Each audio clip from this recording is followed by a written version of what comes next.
for your second win? Siyempre, happy ako kasi yung team effort yung nangyari sa win namin today. Ang bench nag-deliver. So, naka-recover kami sa situation na medyo malayo yung naman. So, yun naman yung importante kung paano makaka-recover yung team. So, natututo kami sa mga ganung situation. And siyempre, knowing yung sus talagang veterano din sa maglalaro. Happy kami kasi nakuha namin yung panalo. Gia, 25 excellent sets and 10 points in this game. All-round game din for you against Zeus Coffee. Siguro gano'n ka lang din ka-satisfied sa pinakita mo and ng team against Zeus? I think regarding my performance, I still see a lot of lapses. Maraming sitwasyon nga like Coach mentioned na we could have controlled better. We made a lot of errors, pero thankfully natuto kami and naihabol naman namin. But as a team, like I'm really proud of how we performed kasi ito yung kinds of games na natututo kaming gumalaw as one eh. Parang dito kami nag-build ng chemistry, dito kami nakaka-face ng adversity and kung paano namin i-handle talaga as one team. So thankfully talaga the win went our way. Yes, siguro maunti-unti nakakuha nyo na after back-to-back wins against contender teams pa. Sorry, okay. Tingin mo ba lang ang unti-unti nakukuha nyo kasi nagre-reconnect na dito? Yes, I think so naman. Like, little by little, parang yung mga nahihirapan kami from the first game up until the second game and today, na-improve naman namin and yung number one talaga is yung communication, especially in games like this na veterano din yung kalaban namin at pinaghahandaan din kami. But we know na marami pa kami kailangan paghandaan kasi walang team talaga natapon sa ligang to. So kailangan namin bumalik ulit sa training bukas at ayusin yung mga kailangan ayusin. Gia, as a center ball, when you go for an attack, you, kumbaga, deliberate effort ba yun for you to score or kumbaga may scoring instinct lang din talaga at times na impulsively you take control of the scoring part ng game? I think it's very situational yung mga attempts ko to score kasi hindi naman pwedeng iplano yun ng bago pa mag-serve yung kalaban na kailangan ko mag-drop, kailangan ko mag-score. It always depends on what the first ball is, kung ano yung pwesto rin ng kalaban, if the blockers are watching me. So it's very situational talaga. A lot of the times, it has to be at the last second and very calculated. And ready naman yung teammates ko to support me kung hindi man gumana, ready kami mag-reset at bumalik sa sistema namin.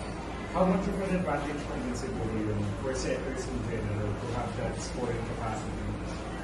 I think it adds another threat on the net kasi we have a lot of scoring setters who are very capable of being a threat whenever we're in the front line. So, ayun, parang nagiging unpredictable lang yung offense ng team and that's something that we're consciously working on din kaming setters. Gia, you tallied your double-double tonight. Yes, 10 points. For you, since period of adjustments na tagal, do you think ito na yung masasabi mo na comfortable ka na with overall team chemistry or you're still searching for something? Ako personally, like, hindi pa ito yun. I think there's still a lot of times na we put ourselves in hard situations na hindi naman talaga dapat.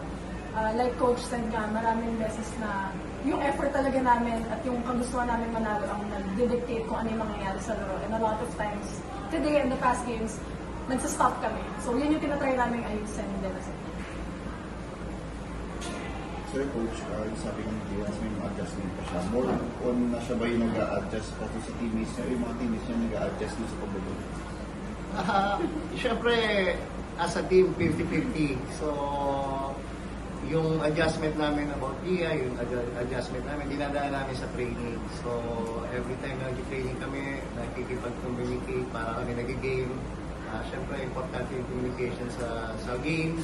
Hopefully, pag lumipas pa yung mga games, maging 100% yung pakikipag-communicate ni Gia sa mga spikers. Knowing Gia naman, madali naman yung magagawa yun. So, vice versa lang. Give and take lang sa kasi pare-parehas nag-a-adjust. So, hopefully, maganda yung game. Coach, yun nga next game yung Bella. Yung captain siya. Ano na yung nililook forward nyo na makakalaban mo siya this time? Siyempre, excited. Knowing Bella talaga very competitive din. Pero siguro di namin hayaan na makontrol ni Bella yung laro. Balik muna kami sa ensayo tomorrow. Then, tingnan namin kung saan kami ma-advantage sa capital. And maganda na laban. Excited, makakalaban namin si Bella. Sa'yo naman, Gia, teammates mo sa Ascendant si Coach Jorge na rin makakalaban mo. Ano lang din yung nililook forward mo sa Saturday? Syempre, the players on the court sa lahat, they're very competitive. Bella is very competitive. But it's not just her. Team effort talaga sila sa past games nila. So, alam namin hindi kami pwede magpabaya. Siguro, kilala rin ako ng coaches, yes, but at the same time, hindi lang naman din ako yung naglalaro sa Team 9. Marami din kaming tao sa bench and nagpakita naman yun sa game namin today that we have a bench that is ready to deliver. So, kailangan lang mabuo namin ulit, makapag-prepare kami ng maayos for Capital One and then, yeah, let's hope na it goes our way then.